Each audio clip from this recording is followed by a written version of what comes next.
Getting your business card.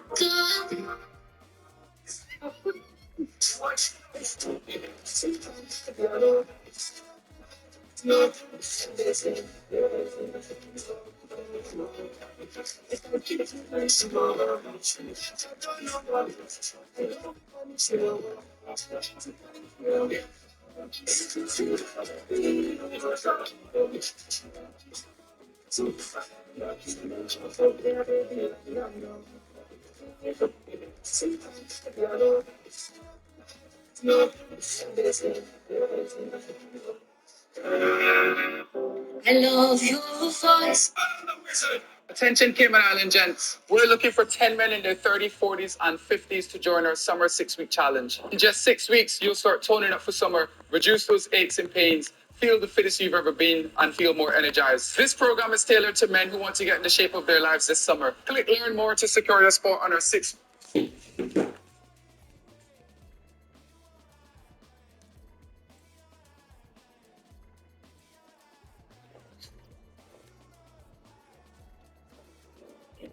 Spotlight.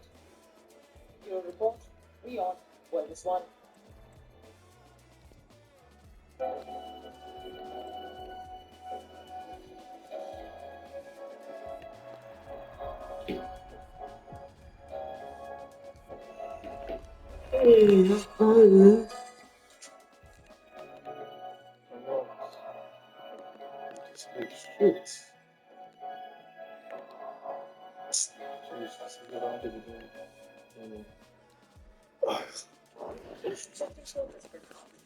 The Dalai Lama has made a historic announcement.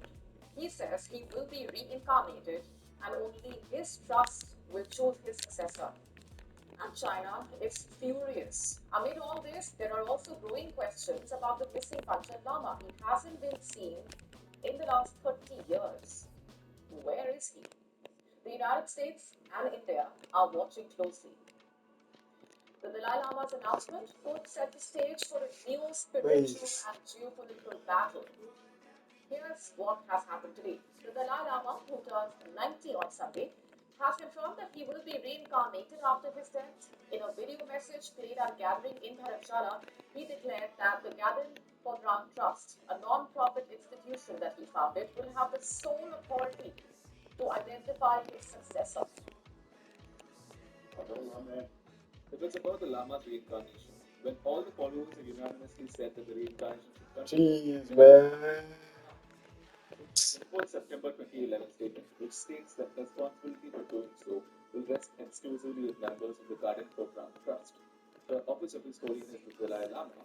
They should consult the various heads of the Tibetan Buddhist tradition and the reliable oath-bound Dharma protectors who are linked inseparably to the lineage of the Dalai Lama. They should accordingly carry out the procedures of search and recognition in accordance with past tradition.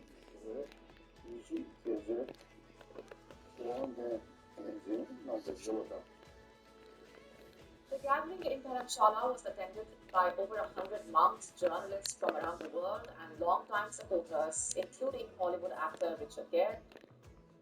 The Dalai Lama's statement directly challenges China's claim that it holds the right to approve the next Dalai Lama, and China has reacted swiftly. The Chinese Foreign Ministry reiterated that the Dalai Lama's successor must be approved by Beijing. It said that the reincarnation must happen in China through a centuries-old ritual involving a golden urn.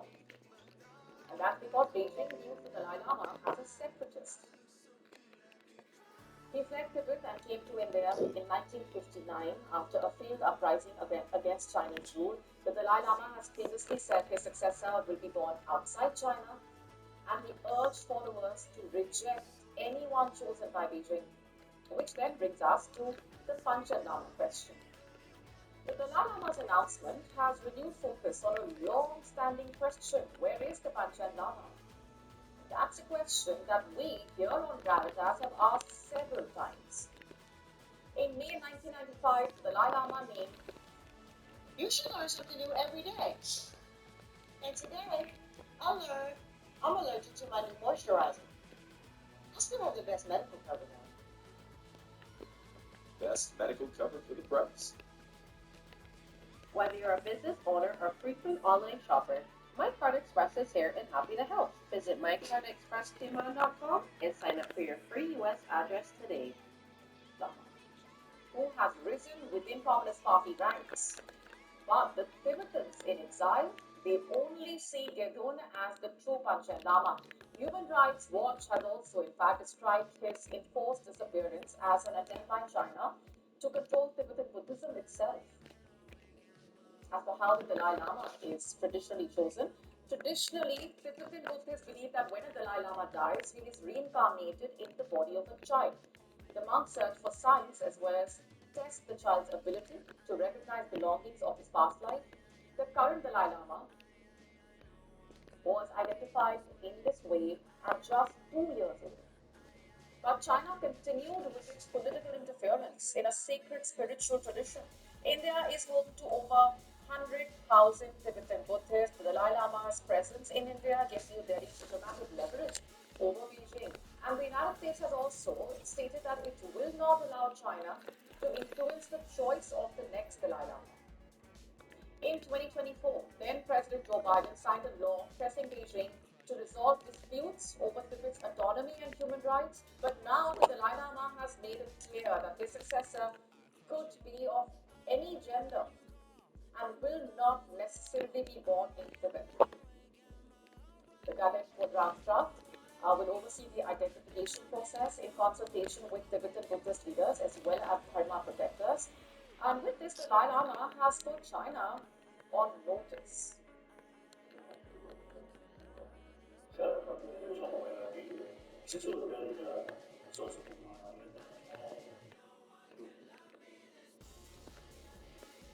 Our next story is about Iran and Israel. The 12-day conflict may be over, the guns may have fallen silent, and the ceasefire may be moving, but on the ground, tensions remain palpable. The two archfolks are preparing for the next battle, it seems, and right now they are both racing to claim victory from the war or in the war that has just ended.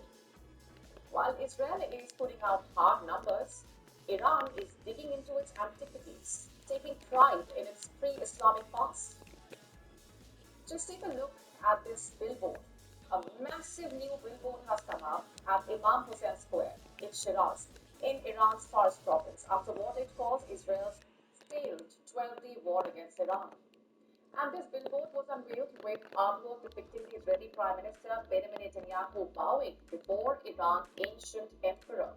The artwork is inspired by one of the most iconic depictions in Persian history, the defeat and submission of the Roman Emperor Valerian before Shapur I in the Sasanian king as carved into the rock relief at Nashte Rostam near Persepolis. In fact, the message reads, I'm quoting, since the dawn of time, the pride of real men has brought the dishonorable to their knees, quote unquote. The picture of the billboard is now going viral. To understand just what this means, we just need to go back in history. They say that after the Battle of Edessa in 260 AD, Shapur I captured Emperor Valerian, marking one of Rome's greatest humiliations. The victory was immortalized in stone, Shapur on horseback, while Valerian kneels, hands outstretched in submission. This scene is etched at Persepolis, Dara, Kange Chowra, all celebrating Persian power over Rome. And today, an Iranian artist recreated it, but the kneeling figure is not Valerian. It's Benjamin Netanyahu, wearing an armband with the Israeli flag. The background, by the way, remains the ancient stone relief, but the message is absolutely clear. Kneel before the Iranians, quote unquote. The Tehran Times describes it as the triumph of ancient Iran's civilization over its enemies. It also cites a Wahid Namazi, head of the Fars Art Bureau, saying, and I'm quoting now, there was a need to remind the West that Iran's strength lies not just in its weapons, but in its 3,000-year legacy, a nation of beliefs, traditions, and heritage. As you can see, Iran has taken to looking back at its rich history to claim victory over the prestige war against Israel. The billboard, remember, comes after Israel's 12-day assault on Iran, a campaign that targeted Iran's nuclear facilities and military commanders, leading to Iranian retaliation under Operation True Promise 3, which left large parts of Tel Aviv and other parts in ruins. But Israel is not far behind. Israel also is claiming victory, of course. Just have a look at what the IDF has posted on social media. Operation Rising Lion was historical. Here are the numbers to remember. And it has put out numbers of sorties undertaken, of missile launchers dismantled, and how it only allegedly took 15 minutes to do that. Now, in the end, who silenced whom? Who won the war? The answers remain unclear, but if history teaches us anything, it is this. Wars end, but the pride that fuels them rarely does.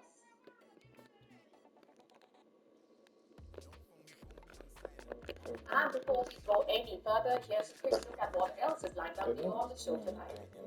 We tell you how India's steel legacy is going global again. You do not want to miss this story.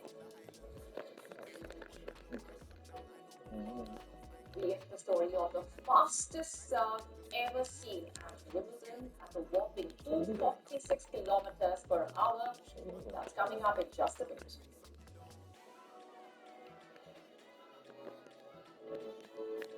Russia's Oreshnik missile will now be deployed in Belarus. We'll tell you about the larger implications of this crucial move. All this and more coming up.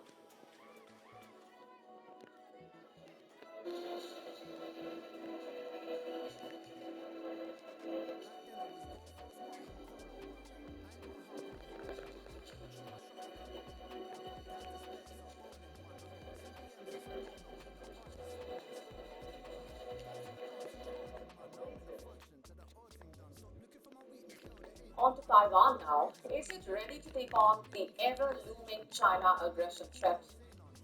It's no secret that in the last few months, China has been intensifying its military buildup near Taiwan, pushing Taiwan to ramp up its preparedness. Taiwan is to conduct its largest annual military exercise next week, in fact. For the first time, the drills will combine conventional war games and urban survival drills under unprecedented live fire conditions. According to the Taiwanese Defense Ministry, the 41st Han Kuang exercise from July 9 to 18 would test joint operational readiness under, I'm quoting, unprecedented 10-day round-the-clock live fire conditions. Now, this move comes in the wake of growing concerns there that Beijing could trigger a conflict requiring both military defense as well as civilian resilience. And the Taiwanese president also warned that the island was ready, facing China's war without Gunsmoke. In fact, this is also strategic communication. While making our citizens aware of the capabilities and determination of our national army, we are also telling the other side that we have the confidence to defend our country. All our various combat capabilities rely on this exercise to deter the CCP from its position of wanting to invade. By the way, the exercise is slated to mobilize. We doing this guy just now. See the way he does this with his face. The way this guy does this with his face, you know Jamal is going to bang. If the threat But escalates, that's smart now. CCP has targeted Guys, they literally told me to use food for this. Donald Trump. I've seen some good stuff. for its existing And not just military exercises, civil defense drills will also reportedly be held across Taiwan. They will temporarily shut businesses and suspend traffic in major parts, including the capital. The urban drills would also feature air raid warnings, mass evacuations, and critical infrastructure protection across multiple parts. The aim of the drills is to simulate a full spectrum response to the war from the initial non-military gray zone pressure to full attack, coastal landings, extended urban warfare, not just limited to physical weapons, but also cyber attacks, economic coercion, and disinformation campaigns. Beijing's threat against Taiwan has not escaped the core, which has taken swift cognizance of the matter in the meeting of And in their joint statement, the Port ministers have condemned Chinese aggression in the East China Sea and the South China Sea. The grouping also reiterated its strong opposition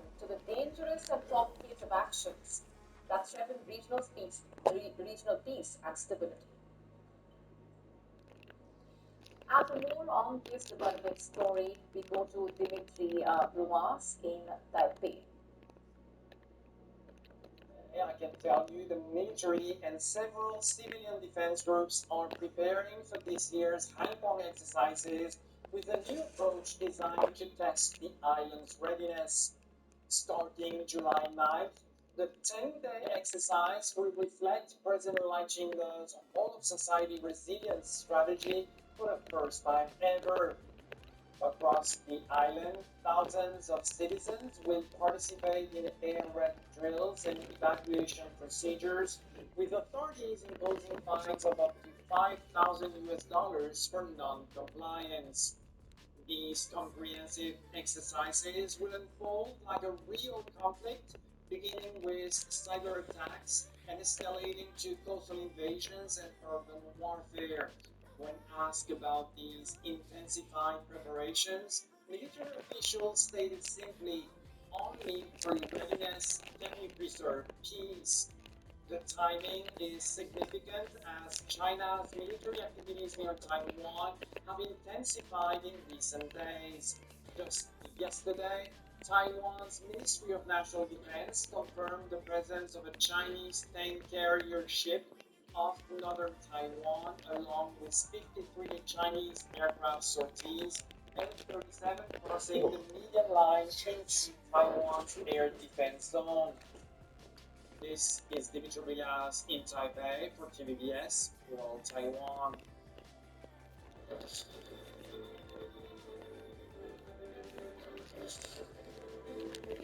Fuck, man.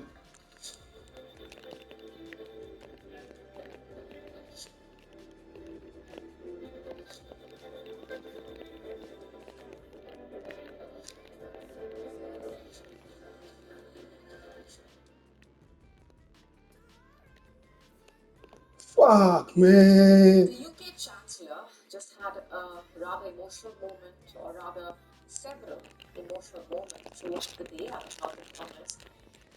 Reeves was seen wiping away a tear after a series of questions from the Tory leader, Kemi Badenoch, who suggested that the Prime Minister, Keir Starmer, had failed to confirm whether or not Fuck, he was going to man. remain in the post until the election, and Reeves appeared to look visibly upset and distraught even before the Prime Minister's questions started.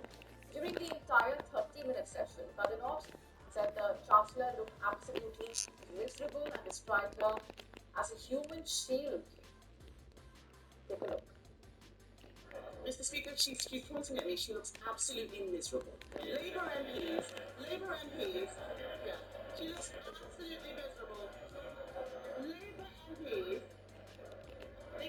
they can point as much as they like. The fact is, Labour MPs are going on the record saying that the Chancellor is toast, and the reality is that she is a human shield for his incompetence. And refuting these rumors or other claims, 10 Downing Street was swiftly weigh in, insisting that Reeves was not going anywhere and, in fact, had the Prime Minister's complete backing. And later, a spokesperson clarified, saying that Reeves had not offered her resignation, calling her emotionally charged moment a personal matter.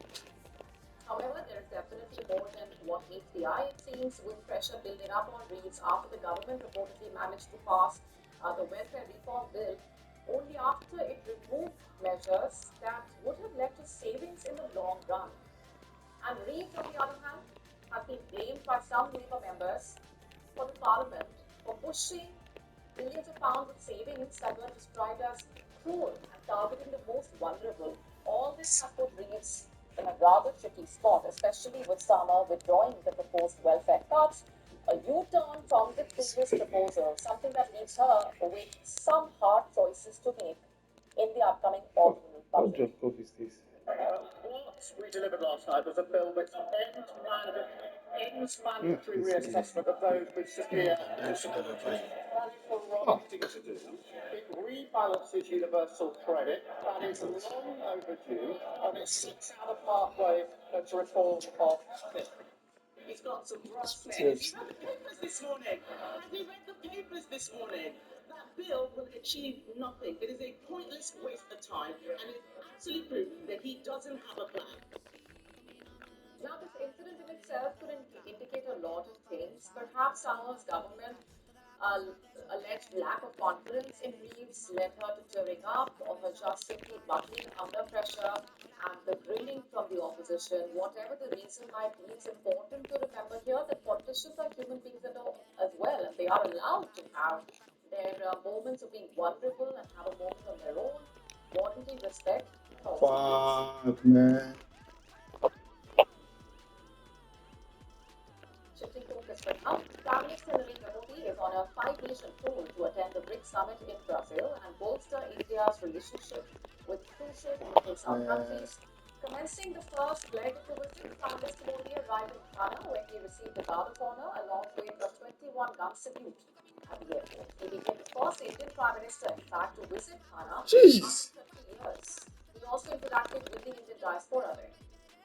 The trip, set to end on July 9, will be marking the Prime Minister's longest diplomatic visit in his decade-long premiership. Prime Minister Modi's 8-day tour will cover two continents, taking him to Trinidad and Tobago next, followed by Argentina, Brazil, Namibia. In Trinidad and Tobago, the Prime Minister will hold talks with the President and the Prime Minister. He is also set to address a joint session of the island nation's parliament during his 3-day-long visit there. And on July 4, Prime Minister Modi will be visiting Argentina, where he will be engaging in comprehensive discussions with the President to bolster the India-Argentina partnership across various sectors, including defense, agriculture, mining, energy, trade. Next, Prime Minister Modi will be traveling to Brazil and attending the 17th BRICS summit in Rio de Janeiro. And there he will be addressing key global challenges, including governance reform, security, climate action, economic cooperation. During the summit, he is also expected to hold several bilateral meetings. And following the summit, Prime Minister Modi will be embarking on a state visit to Brasilia, where he will be discussing ways to strengthen India's strategic partnership with Brazil, with the President, focusing on areas like trade, defense, energy, space, technology, agriculture. And this visit marks Prime Minister Modi's fourth trip to Brazil as Prime Minister. Prime Minister Modi, in fact, will be concluding his tour with a visit to Namibia on July 9, marking the third ever prime ministerial visit from India to the country, where he will be engaging in bilateral talks with the President and addressing the Parliament of Namibia.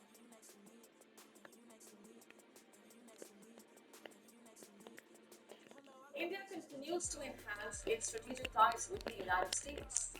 Defense Minister Rajnath Singh held a phone conversation with the U.S. Secretary of Defense Pete Hegseth, where both the leaders pushed forward military cooperation between the two sides. They reviewed the roadmap for long-term defense collaboration, covering joint training, military exchanges, and deeper engagement between the defense industries.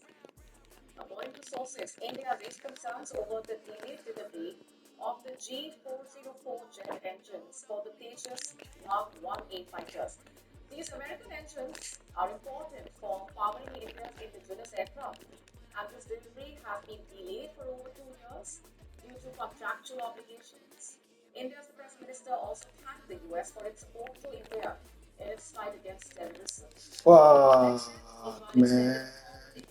To Rajnath Singh to visit the United States and continue bilateral defense discussions face to face.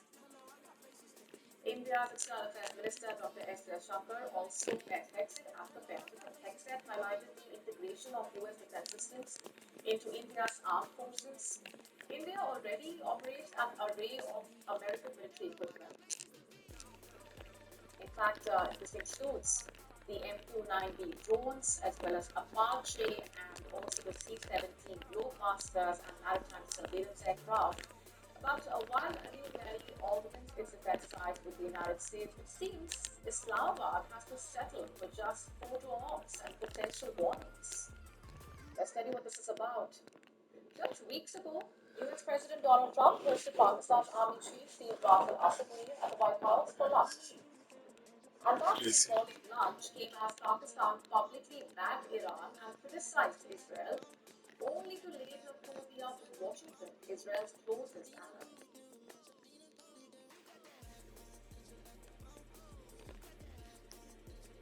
shifting focus, the NATO just concluded a summit where they decided to give a massive boost to Fuck. which means more jets, more tanks, more weapons. And now it seems Moscow has given its first response. Putin has unveiled its most dangerous weapon yet, and it's already being mass produced. The hypersonic Oreshnik missile will now be deployed in Belarus. Our next story takes a closer look at how Moscow's lightning fast strike capability is, in a way, reshaping the confidence balance. Jeez, man. Why are you going offside?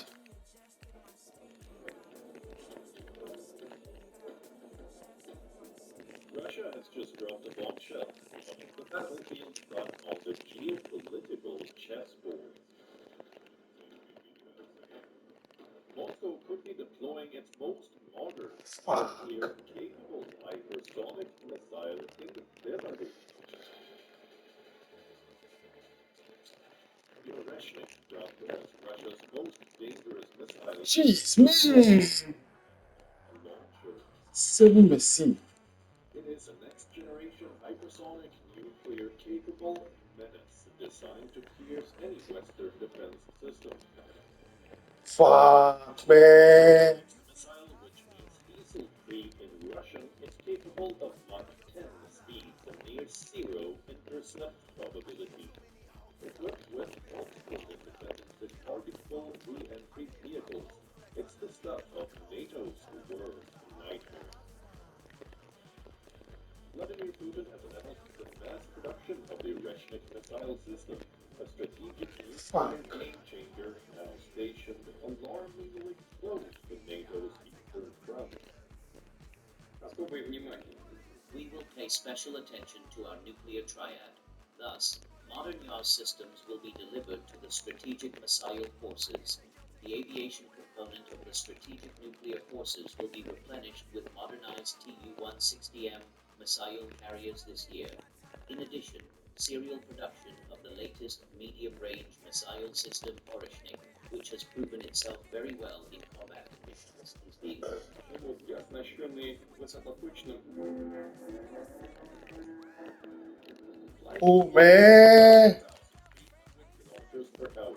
It is stealthy and maneuverable, making it almost unstoppable. The massive range of over 5,000 kilometers puts several European capitals Jeez. from London. Jeez. The missile can reach within minutes when launched from Belarus.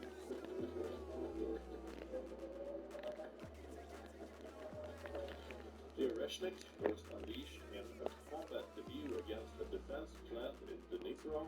Ukraine delivered a brutal demonstration of its destructive potential. Belarus, already hosting Russian tactical nuclear weapons, now becomes a critical forward operating base for a system designed to penetrate deep into Western Europe. Look at it, winners. Euro report, we all were responsible. Fuck. We now tell you how India's steel legacy is going through again. Lakshmi Group, the heritage tea company, has picked up a majority stake in UK-based Blue Tea, obviously a premium tea brand. Introducing Indigo Insurance, the modern way to get insured in just a few minutes. Simple, affordable, fast. Say goodbye to tedious form filling. Just snap a picture of your license and no more waiting on hold or standing. Yeah. Indigo Insurance is at your fingertips. Indigo Insurance saves you time, so you can get back to what matters most in life. It's about time to experience car insurance made easy for everyone. Indigo Insurance. It's about time.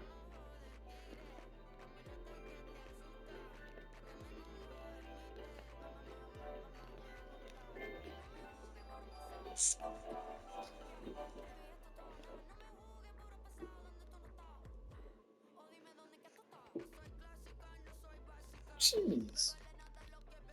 Some Who that play case? markets and could nudge Indian consumers towards See. rediscovering their own legacy of real tea. And the timing here is also symbolic, as India marks 200 years since tea cultivation started in Assam. This cross-continental partnership